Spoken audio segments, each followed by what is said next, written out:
Mascot spin control ল্যাবের পরীক্ষায় এটি প্রমাণিত। কেয়াসেট আলোপেক্স পেন্টা অ্যাক্টিভ নতুন চুল গজাতে সাহায্য করে, চুল পড়া বন্ধ করে। Keya Seth Alopex penta active 10 hair fall প্রবলেমের একমাত্র সলিউশন। এই মুহূর্তে আমাদের নজর সিবিআই অভিযানের দিকে।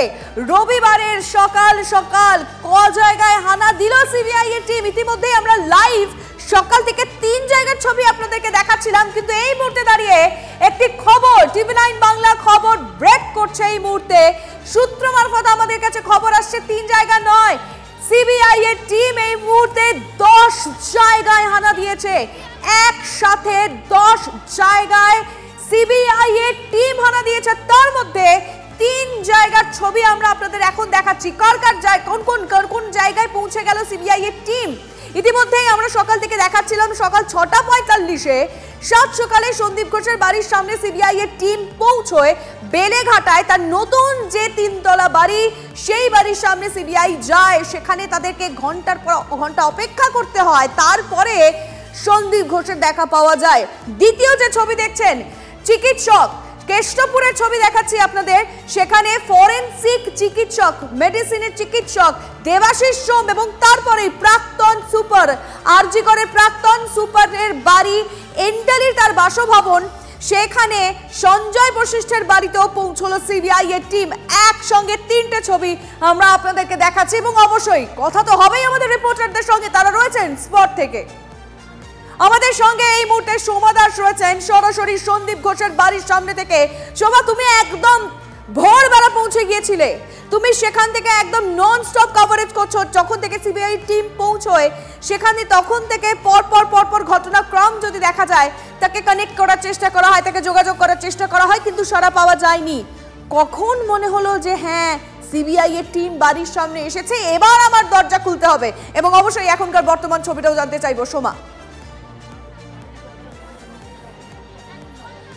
দেখো, 1 ঘন্টা 10 মিনিট টাইম অতিক্রান্ত হওয়ার পরে সন্দীপ ঘোষের মনে হয়েছে যে তার বাড়ির বাইরে কেউ দীর্ঘক্ষণ ধরে কলিং বেল বাজাচ্ছেন এবং তাকে বারবার ফোন করছেন সিবিআই অফিসাররা। ঠিক 1 ঘন্টা 10 মিনিট পরে তিনি বাড়ি থেকে বেরোন, অর্থাৎ তার যে বাড়ি দেখতে পাচ্ছ সেই দরজা খুলে তিনি বাইরে আসেন। বাইরে এসে তিনি যখন দেখতে পান যেখানে সিবিআই অফিসাররা দাঁড়িয়ে আছেন, তিনি নির্বাক দৃষ্টিতে তাদের দিকে তাকিয়ে থাকেন প্রায় 3 মিনিট ধরে। তারপর যখন সিবিআই অফিসাররা তাকে দরজা খুলতে বলে, তিনি তখন আবার ভেতরে চলে যান। ঠিক তার 5 মিনিট পরে আবার বাইরে আসেন এবং দরজা খুলে দেওয়ার পরে সিবিআই অফিসাররা ভেতরে ঢোকেন। আমরা দেখলাম আজকে 6টা 45 নাগাদ সিবিআই এর টিম, যে অ্যান্টি করাপশন যে টিম রয়েছে 7 জনের প্রতিনিধি দল, তারা আসেন এবং 1 ঘন্টা 10 মিনিট ধরে তারা সন্দীপ ঘোষের সাথে কথা বলার চেষ্টা করে। অর্থাৎ তার দরজা খোলার জন্য তাকে বারংবার ফোন করা হয়, কলিং বেল বাজানো হয়। তারপরে 1 ঘন্টা 10 মিনিট সময় অতিক্রান্ত হওয়ার পরে সন্দীপ ঘোষ তিনি দরজা খোলেন এবং এই মুহূর্তে সিবিআই এর অফিসাররা তারা তার ঘরের ভেতরে রয়েছেন এবং সিবিআই অফিসারদের হাতে কিন্তু আমরা দেখেছি ফাইল রয়েছে অনেকগুলো।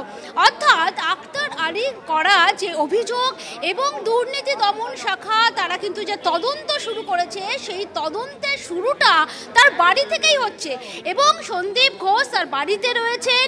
সেখানে তাকে জিজ্ঞাসাবাদ করা হচ্ছে। সিবিআই অফিসাররা মনে করছেন যে তার বিরুদ্ধে যে অভিযোগগুলো রয়েছে, বিভিন্ন দুর্নীতির যে অভিযোগগুলো রয়েছে, সেই অভিযোগ এবং আক্তার আলীর করা যে অভিযোগ, সেই অভিযোগের কিছু তথ্য, কিছু নথি এখান থেকে তারা সংগ্রহ করতে পারবেন। তার জন্যই কিন্তু সিবিআই অফিসাররা তারা ভেতরে তার সাথে কথা বলছেন, তাকে জিজ্ঞাসাবাদ করছেন। প্রয়োজনে তল্লাশি হতে পারে যে তার যে নথিপত্র, যে অভিযোগগুলো রয়েছে, সেই নথিপত্র খোঁজার কাজটা তারা কিন্তু করতে পারেন। পাশাপাশি আমরা বলি, দেখো এখানে যারা বেলেঘাটা থানার পুলিশ তারা এখানে ছিলেন, কিন্তু বাড়ির সামনে সেখানে কিন্তু প্রচুর মানুষ এসে সকাল থেকে কিন্তু তারা দাঁড়িয়ে আছেন এবং এই জায়গায় অর্থাৎ তার বাড়ির সামনে যাতে কোনো রকমভাবে উত্তেজনা না ছড়ায়, তাই কিন্তু সিআরপিএফ যারা জওয়ানরা রয়েছেন তারা কিন্তু ঘিরে রেখেছেন তার বাড়ি। এই মুহূর্তে আমি আমার ক্যামেরা পার্সন সমরকে বলবো, সমর তুমি একটুখানি ছবিটা দেখাও। চারিদিকে কিন্তু সিআরপিএফ জওয়ানরা তারা কিন্তু ঘিরে রেখেছেন। একজন সিবিআই, 7 জনের মধ্যে একজন সিবিআই অফিসার, তিনি কিন্তু এই মুহূর্তে বেরিয়ে কোথাও একটা গেলেন গাড়িতে। আবার অন্য একজন সিবিআই অফিসার তিনি এসেছেন। দেখতেই পাচ্ছ প্রচুর মানুষ তারা ভিড় করে রয়েছে। এর আগে তাদের সাথে কথা বলেছি, তারা কিন্তু যেটা বলেছেন যে অন্যায় হয়েছে সেই অন্যায়ের বিচার কিন্তু তারা চান। এইভাবে মানুষজন একেবারে সকাল থেকে দাঁড়িয়ে আছেন। সিআরপিএফ জওয়ান দেখতে পাচ্ছ সুমা, তুমি সঙ্গে থাকো প্লিজ। প্রচুর উৎসাহী মানুষ এই মুহূর্তে সন্দীপ ঘোষের বেলেঘাটার বাড়ির সামনে রয়েছেন এবং কেউ বলছেন ম্যাজিক দেখতে চান, কেউ বলছেন দোষীর কড়া শাস্তি চাই, আর নিজের চোখে সেটা সাক্ষী হতেই অনেকে পৌঁছে গিয়েছেন সন্দীপ ঘোষের বাড়ির সামনে। কিন্তু আজকে সিবিআই এর যে স্পেশাল টিম, দুর্নীতি দমন শাখার যে স্পেশাল টিম, তারা কেন আজকে হঠাৎ করে সকাল সকাল পৌঁছে গেলেন, এই বিষয় নিয়ে তো আলোচনা চলবেই। ডিটেলে জানাবেন সিজার মন্ডল, আমাদের প্রতিনিধি রয়েছেন আমাদের সঙ্গে। সিজার, দেখো, তিলোত্তমা কাণ্ডের পর থেকেই চিকিৎসক পড়ুয়া থেকে শুরু করে সবাই কিন্তু সরব হয়েছিলেন সন্দীপ ঘোষের বিভিন্ন আর্থিক দুর্নীতি নিয়ে।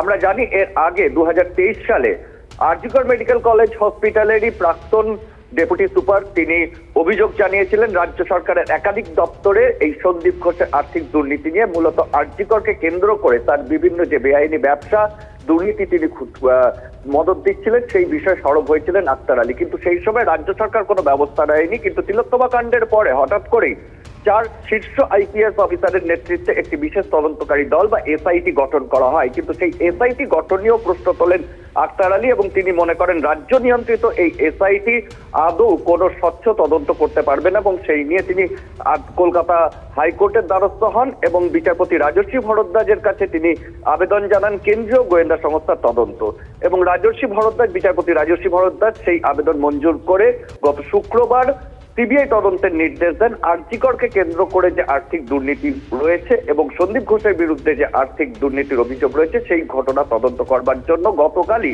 সিবিআই এসআইটির কাছ থেকে ওই সংক্রান্ত সমস্ত নথিপত্র পাওয়ার পরে এফআইআর রেজিস্টার করে সন্দীপ ঘোষের বিরুদ্ধে এবং কালকেই আলিপুর চিফ জুডিশিয়াল ম্যাজিস্ট্রেটের কাছে সেই এফআইআর জমা দিয়ে রাত পোহাতেই তারা তল্লাশি চালানো শুরু করেছেন। একদিকে যেমন সন্দীপ ঘোষের বাড়িতে তারা তল্লাশি চালাচ্ছেন, তার পাশাপাশি আরো 4টি জায়গায় তল্লাশির খবর পাওয়া যাচ্ছে। মূলত যাদের নাম আক্তার আলীর অভিযোগে উঠে এসছে এই সন্দীপ ঘোষের দুর্নীতির সঙ্গী হিসেবে, যাদের মাধ্যমে যে সমস্ত ব্যবসায়ী, যে সমস্ত ঠিকাদার, যাদের মাধ্যমে এই দুর্নীতি শাখা প্রশাখা মেলেছে আরজি করে, তাদের বাড়িতে এই মুহূর্তে তল্লাশি চলছে। সিবিআই আধিকারিকরা এই দুর্নীতি সংক্রান্ত নথি তথ্য প্রমাণ সংগ্রহ করবার জন্য এই তল্লাশি চালাচ্ছেন বলে আমরা জানতে পারি। একেবারে তাদের বাড়িতে আমরা নজর রাখছি। সিজার, তোমায় আপাতত ধন্যবাদ।